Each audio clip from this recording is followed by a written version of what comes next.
Christina Onassis was the daughter and heiress of one of the 20th century's most well-known international businessmen. In today's terms, she was a billionaire, but tragedy stalked her life, and in the end, the family curse claimed her too when she was young.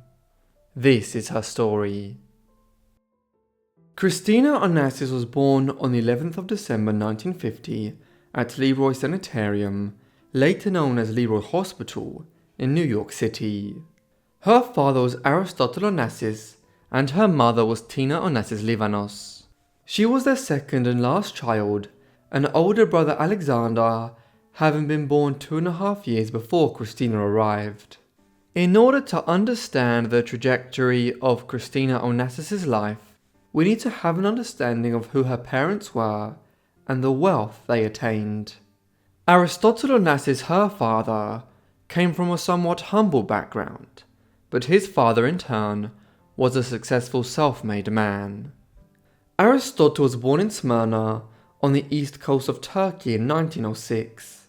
Onassis was of Greek descent, a not uncommon ethnicity amongst the population of Smyrna at the time. Later, when Greece went to war with Turkey following the First World War, Aristotle left Turkey for Argentina. There he began his ascent as a business magnate, moving into tobacco and freight transport, before making a lot of money during the Second World War. He then expanded into the burgeoning airline and casino industries after the war, while also becoming the world's largest shipping magnate. Ironically, Onassis' marriage to Christina's mother Tina was a union with a daughter of one of his greatest rivals. This was Stavros G. Livanos, the owner of the Livanos shipping empire, and one of the few companies that could challenge Onassis' dominance of the Mediterranean freight industry. Tina was just 17 when she married the 40-year-old Onassis in 1946. What this all meant was that Christina was born into an extremely wealthy business dynasty, one which continued to expand as she grew up, with her father cultivating new business ties in Saudi Arabia and its growing oil production ventures. Yet, there was controversy as well. Christina would have been well aware of her father's infamous tax affairs, which were dubious and involved his ships flying under Panamanian and Liberian flags to avoid paying tax and customs duties. Christina had an internationalist childhood. Her father had business dealings all over the world, and the family had homes and bases on 3 continents and many countries, such as Greece, Argentina, the US, France and England. As a consequence, they moved around a lot, and Christina did not have an education in just one country. She was also mainly looked after by servants, not getting much notice from her parents, who were busy with their business dealings, something typical of the children of extremely wealthy families. From the beginning of her teenage years, she was sent to England, where she attended Headington School, an elite independent girls' school, and then Queen's College in London in the late 1960s. These were tumultuous years for her family life. Her father had been over twice Christina's mother's age when they married, and the marriage was rocky through the 1950s, primarily owing to Aristotle's long-running affair with Maria Callas, a famous Greek-American singer. Eventually, her parents divorced in 1960. Further attention was brought to the family when Christina's father began a relationship in the mid-1960s with Jackie Kennedy, the widow of the assassinated president John F. Kennedy. They eventually married on the 19th of October 1968, with the union generating enormous press interest, given the Kennedy's celebrity in the 1960s. Neither Christina nor Alexander warmed to the stepmother, and they resented the increased security arrangements and media intervention in their lives as a result of the relationship and subsequent marriage. Christina always believed that Jackie was interested in her father for his money, and referred to her as, quote, "my father's unfortunate obsession." In the first weeks of 1973, when Christina was 22 years old, an event occurred which would shape the remainder of her life. Her brother Alexander had developed an interest in flying as a hobby in the late 1960s. He had flown thousands of hours and had a pilot's license. He was even president of one of the regional subsidiaries of the family airline business, Olympic Aviation. One catch was that Alexander's eyesight was not particularly good, though this may not have been directly responsible for the tragedy which occurred in January 1973. On the 22nd of January that late winter, Alexander took out his small amphibious plane, a Piaggio P136, to give a lesson to a prospective new pilot for the airline. Alexander sat in the right seat, while the new pilot Donald McCusker, who was flying the plane, was sat in the left-hand seat. A third pilot, Donald McGregor, sat in the back. Tragically, the flight resulted in a bad crash as they took off from Hellinikon International Airport in Athens, owing to some tangled cables. The right wing dipped soon after takeoff, and the plane crashed, with Alexander taking the brunt of the impact. He was badly hurt and was effectively on life support hours later. He died the following day after it was concluded that there was no possibility of saving him. He was just 24 years old. The new potential pilot McCusker and Alexander's regular pilot McGregor both suffered serious injuries, but survived. Alexander's death made Christina the heir to the family business and her father's enormous wealth. He took steps to now begin training her as his successor, though his mind was distracted at the same time. Aristotle became paranoid and convinced that his son's death had been owing to some foul play, blaming McCusker first and then concluding that the CIA had been behind the accident and were out to get him in retribution for his relationship with Jackie Kennedy. As he set about offering large rewards to anyone that could confirm his delusions, Christina headed to New York to begin acclimatizing to the role which she had believed all her life Alexander would eventually play in the business. The next 2 years saw concurrent tragedies. We have already seen that Christina's father took the death of Alexander very badly. So too did her mother. Tina had remarried twice since divorcing Aristotle.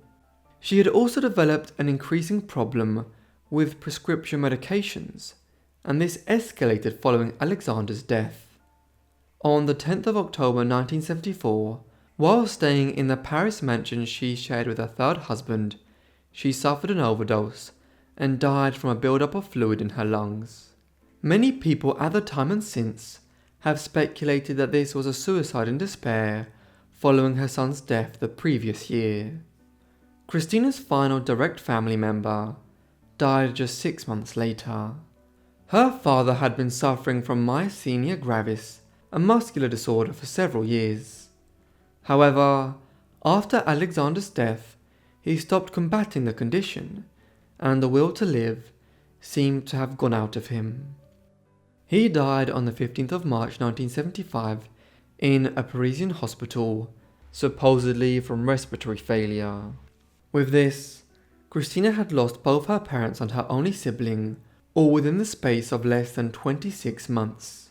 These tragic circumstances prompted her to state, "I am all alone in the world now." With her father's death, a vast proportion of the Onassis family wealth and business was inherited by Christina. Approximately 45% of the estate was ruled by her father for the setting up of the Alexander Onassis Public Benefit Foundation, a charitable entity established in the memory of Alexander, but Christina inherited most of the other 55%, while she also successfully petitioned for the inheritance of some of the considerable fortune her mother had acquired as part of her parents' divorce back in 1960. With these, she was now a massively wealthy woman, with an estate of somewhere near $600 million, around $3 billion today, and in charge of a business empire. Christina almost immediately decided to reduce the burden of running the business by selling off substantial parts of it. By the mid-1970s, the Onassis business had expanded to freight shipping, transport, airlines, gambling, oil, and many other ventures besides. She sold some parts of it and donated other parts of the business and properties to charitable endeavours. Meanwhile, she consolidated her ownership of the core shipping and airline business, though there has been considerable speculation ever since as to how much of a role she actually played in the running of the day-to-day affairs of the business. The general impression is that the ins and outs were left to the board and directors of the company. During this time, Christina received extensive media attention for her personal life and lavish lifestyle. She lived in almost unheard of luxury, even spending tens of thousands of dollars to send a private jet to the US to bring her back Diet Cokes. She was also known to give thousands to busy friends to clear their schedules for her. The press also reported on her unhappy love life, as we will soon see, and her weight problems. Christina was known to frequently use crash diets, which would lead to her losing a lot of weight, but she would put it all back on when she hit a low point. Furthermore, Christina was widely believed to have a growing drug problem, with addictions to prescription drugs such as barbiturates, antidepressants, and tranquilizers. Christina's own marital life and relationships were even more chaotic than her father's. Between 1971 and 1987, she went through no less than 4 marriages and 4 divorces. The first of these was with Joseph Boker. He was a real estate tycoon who was nearing his 50th year, while Christina was only 20 years of age when they married in 1971. It was a youthful fling of sorts for Christina, and one which strangely mirrored her own mother's marriage to Aristotle when she was just a teenager. They quickly realized they were not made for one another and divorced the following year. 3 years later, late in 1975, Christina married Alexandros Andreadis. He was a shipping magnate and heir to a wide-ranging business empire in Greece, which included banking interests. Again, the marriage was short-lived, and after just over a year, they divorced early in 1977. The union might be viewed as Christina trying to distract herself from the tragedy of losing all her family members in the 3 years that preceded it. Christina's third marriage came the following year, this time to Sergei Kozov. Like Andreadis, he was a shipping magnate, though studies since have concluded that Kozov, a Russian, also had close ties to the government of the USSR and may have been a KGB agent. There is a possibility that Kozov furthered the relationship with encouragement of Moscow to inveigle his way into an extremely important business empire in the Western world, at a time when the Cold War was heading back into a period of increased tensions between Russia and the United States. If so, the idea was soon put on ice. They divorced in 1980. After her marriage to Kozov was dissolved, Christina spent the longest period of her adult life unmarried. It was another 4 years before she married her fourth and final husband, Thierry Roussel. Roussel hailed from a prominent French family, which was involved in the pharmaceutical industry and French politics. Unusually amongst Christina's husbands, he was 3 years younger than her. This final marriage of Christina's resulted in her only child, a daughter named Athena after Christina's mother, born in 1985. 2 years later the marriage ended, unsurprisingly, when one considers that Roussel was a serial philanderer and had 2 other children with his mistress during his years married to Onassis. Christina would not marry again. As noted, Onassis had a growing addiction to prescription medication in the 1970s, and this worsened as the years went on, particularly from 1980 onwards, when she was diagnosed as suffering from clinical depression. With a ready access to pliable doctors and prescriptions, her intake increased in the 1980s as she began self-medicating away the scars of a fairly tortured life. On the 19th of November 1988, Christina was found dead in the bathtub. This was at a friend's house in Argentina, a country where she had spent a lot of her later years, having developed ties to the country that was her father's adopted homeland back in the 1920s. There she had sought to escape press scrutiny and was considering moving to permanently to raise Athena. Her death at just 37 years of age was deemed to have been from a heart attack, though there is absolutely no doubt that this was in part owing to her drug abuse, while others have speculated that there was some sinister element involved, given Onassis' huge wealth. Her body was returned to Greece, and she was buried in a family plot alongside her father and brother. Following her death, Onassis' $250 million estate became the subject of intense legal conflicts. Athena was her sole surviving heir, but was still only 3 years old at the time. Therefore, a number of Greek trustees had been appointed to oversee the estate on her behalf. Throughout the 1990s, legal disputes emerged between them and Thierry Roussel, a figure whose business dealings fluctuated enormously, and who often tried to tap his daughter's inheritance to aid in his financial difficulties. She eventually succeeded to the estate on her 18th birthday in early 2003. Christina's sole child is an equestrian show jumper today. Thank you so much everyone for watching this video on Christina Onassis. I hope you found it interesting. I hope you guys are subscribed and have notifications turned on to get all my videos as soon as I upload them.